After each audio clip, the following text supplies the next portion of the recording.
pembelajaran di hari ini, alangkah lebih baiknya kita berdoa terlebih dahulu. Silakan dipimpin oleh kita. Siap. Sebelum belajar, mari kita berdoa dulu. Berdoa dalam hati, mulai.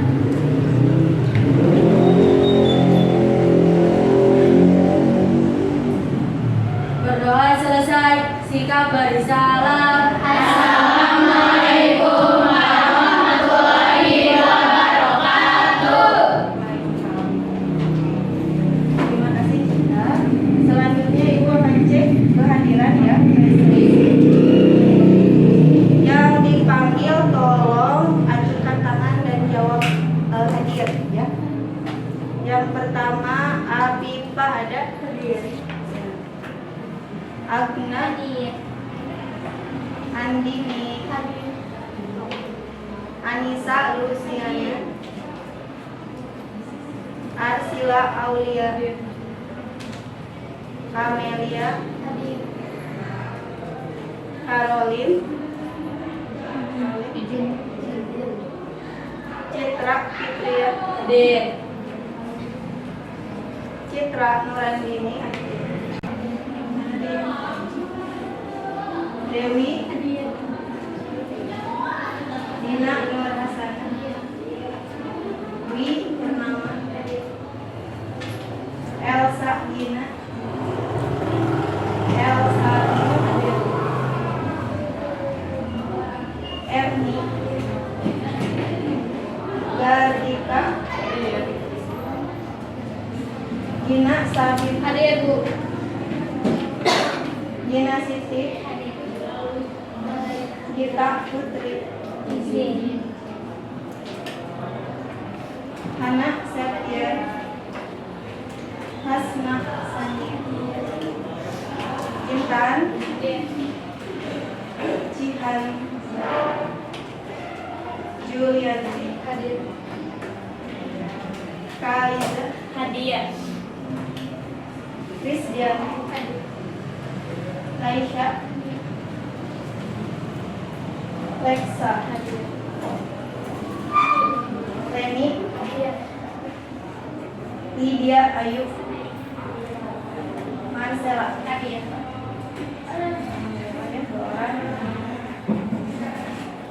Ya anak-anak, sekarang kita akan belajar tentang pemanfaatan sarana dan prasarana. KD yang akan kita pelajari KD 3.4 yaitu menerapkan pemanfaatan sarana dan prasarana. KD 4.14-nya melaksanakan kegiatan pemanfaatan sarana dan prasarana. Ini judul baru ya.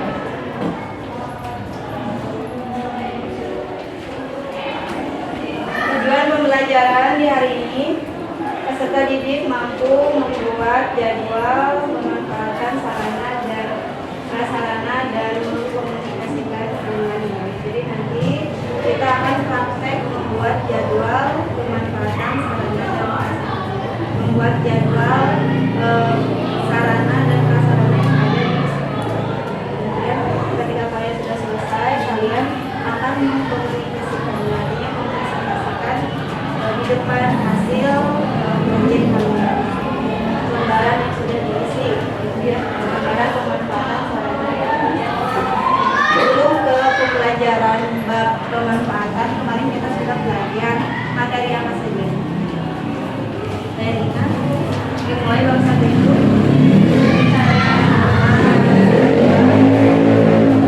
bab 2 apa? Pengadaan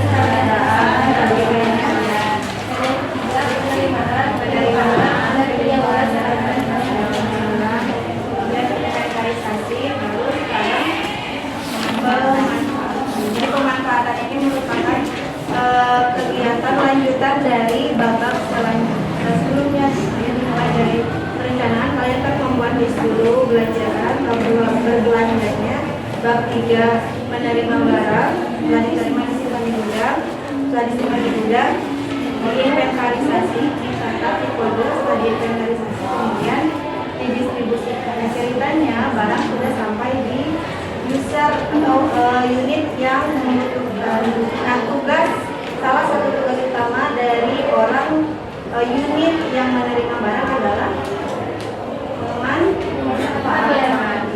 Jadi bagi ini adalah akan dibelajari tentang memanfaatkan barang elektronik.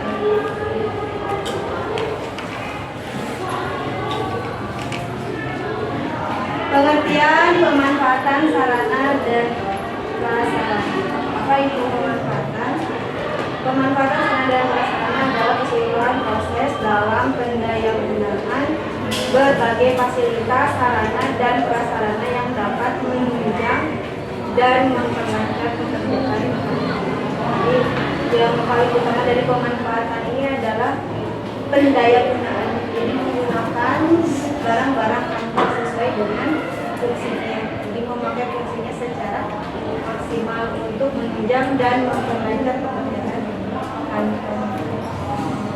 Itu pemanfaatan. Kedua, tujuan dari pemanfaatan sarana dan prasarana. Untuk apa pemanfaatan sarana dan prasarana? Yaitu untuk menunjang pekerjaan kantor agar dapat efektif dan efisien. Jadi kantor membeli barang-barang, sarana, prasarana, membeli komputer, meja, kursi itu supaya digunakan oleh karyawan dalam rangka menunjang pekerjaan kantor supaya efektif berarti sesuai dengan tujuan, efisien bisa mempercepat pekerjaan.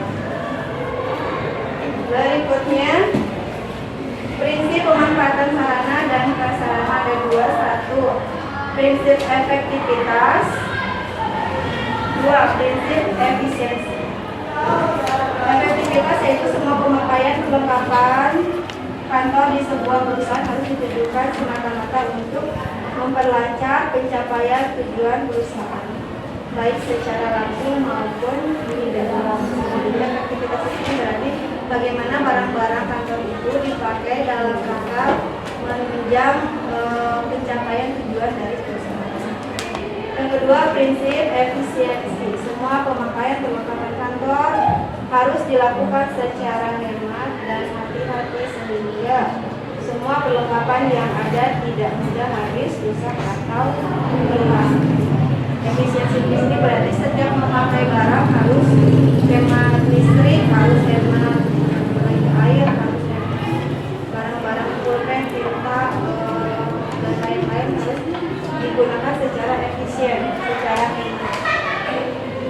Berikutnya petunjuk pemanfaatan sarana dan prasarana. Jadi di dalam menggunakan barang-barang kantor ada petunjuk yang harus diperhatikan. Satu, dalam setiap membeli perlengkapan, khususnya perlengkapan yang canggih, mengingatkan panitia pengadaannya agar tidak lupa meminta petunjuk teknis pemakaian kepada toko ataupun penjual. Jadi ketika membeli, pihak kantor harus memastikan dulu harus ada manual buktinya di dalam barang-barang tersebut.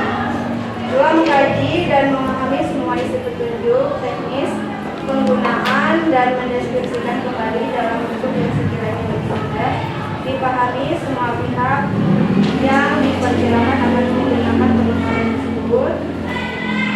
Tiga, menyampaikan isi petunjuk yang telah dideskripsikan kepada semua pihak atau personil sekolah yang diperkirakan akan menggunakan perlengkapan tersebut. Melatih semua personil tersebut untuk mengoperasikan dan merawat perlengkapan sesuai dengan petunjuk teknis yang telah disesuaikan. Memotivasi semua personil yang telah dilatihnya agar selalu menggunakan perlengkapan berdasarkan petunjuk teknis yang telah disediakan. Dan terakhir, menggiatkan pengawasan dan pembinaan secara terus-menerus terhadap kegiatan penggunaan perlengkapan. Buktinya, di dalam petunjuk pemanfaatan sarana dan prasarana, setiap barang-barang kantor harus digunakan sesuai dengan buku petunjuknya, terutama untuk alat-alat elektronik seperti proyektor, komputer, laptop, mesin fotokopian, dan lain-lain harus dibaca dulu terlebih dahulu buku panduan. Ya, sekarang kalian akan diberikan tugas ya, tugasnya bisa dilihat di sini. Bentuklah kelompok yang terdiri dari 5 sampai 6 orang, kemudian lakukan praktik. Sesudah jadwal pemanfaatan sarana dan prasarana yang ada di sekolah tersebut, dan komputer, kelas, pesawat, telepon, proyektor dan lain dengan mengisi lembar kerja yang sudah diberikan. Dan kedua, presentasikan hasil kerja kelompok ini dengan jelas. Jadi sekarang kalian buat kelompok terlebih dahulu. Kemudian nanti ibu akan memberikan lembar kerja beserta KTP per kelompok. Sekarang silakan duduk per kelompoknya masing-masing. Silakan kalian duduk per kelompok. Untuk kelompok masing-masing mulai dari sini kelompok 1, kelompok 2 di belakang kelompok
5 dan di sebelah sini 6.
Lembarnya ada di lembar kedua. Kalian isi jadwal pemanfaatan sarana dan prasarana. Di sana ada 3 lembar ya, lembar 2 dan lembar 3 diisi dengan tempat-tempat yang ada di sekolah. Silakan jenis sarana dan prasarana yang ada di sekolah apa saja. Tuliskan minimal 10. Kemudian kegiatannya apa, jadwal pemanfaatannya, hari, tanggal berapa, waktunya jam berapa.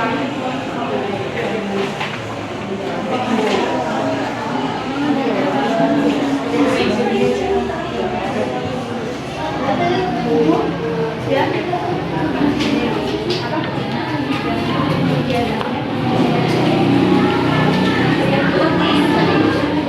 Dari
1. Jadi sarana prasarana lab otomatisasi tata kelola perkantoran. Kegiatannya praktik. Hari kedatangannya Senin tanggal 1 November 2023. Waktunya jam 7 sampai jam 9. Catatannya kelas tugas 1. Yang kedua, aula tengah kampus 1. Kegiatannya latihan pramuka. Jadwalnya Senin tanggal 1 November 2023. Waktunya jam 8 sampai jam 9. Yang ketiga, lapangan kampus 1. Kegiatannya latihan PMR. Waktunya Selasa. Selanjutnya silakan kelompok 2 untuk mempresentasikan hasil pekerjaan ke depan.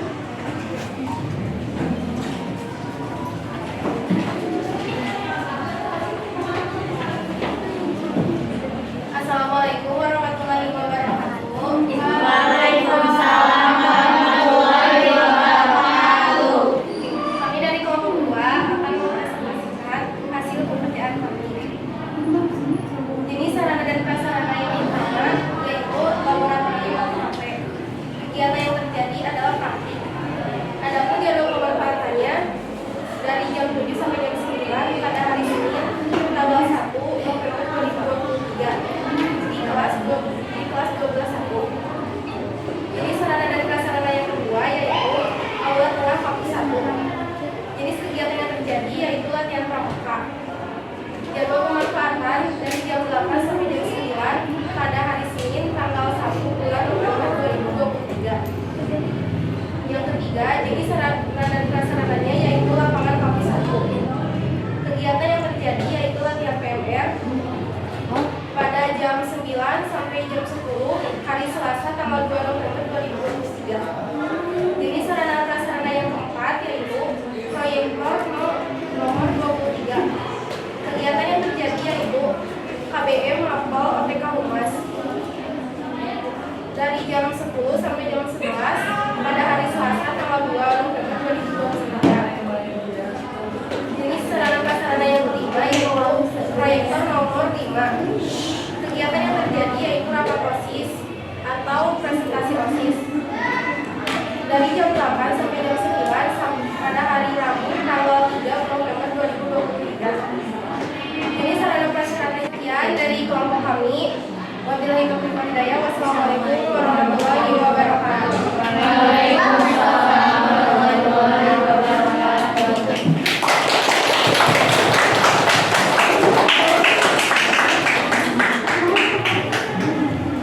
Untuk selanjutnya adalah refleksi pembelajaran. Jadi dari pembelajaran ini kira-kira kalian merefleksikan apa aja. Jadi ada beberapa pertanyaan, 3 pertanyaan. Pertanyaan pertama, berilah kesimpulan tentang materi yang sudah kalian pelajari. Ada yang mau menyimpulkan materi yang sudah dipelajari? Kira-kira kalian mulai Karolina. Pemanfaatan sarana dan prasarana kantor sangat penting untuk dilakukan di kantor supaya segala barang yang ada di kantor dapat dimaksimalkan fungsinya secara maksimal agar pekerjaan kantor dapat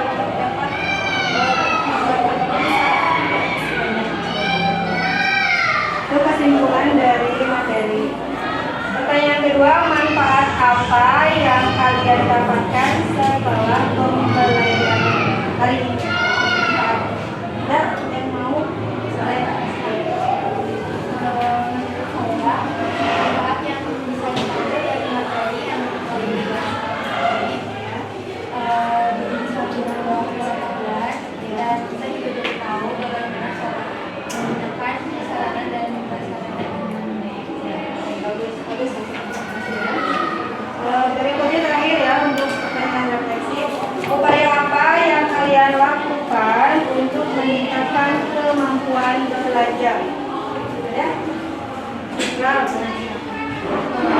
Satu lebih sering membaca, lebih sering belajar, mendengarkan guru bila menerangkan, datang ke sekolah tepat waktu.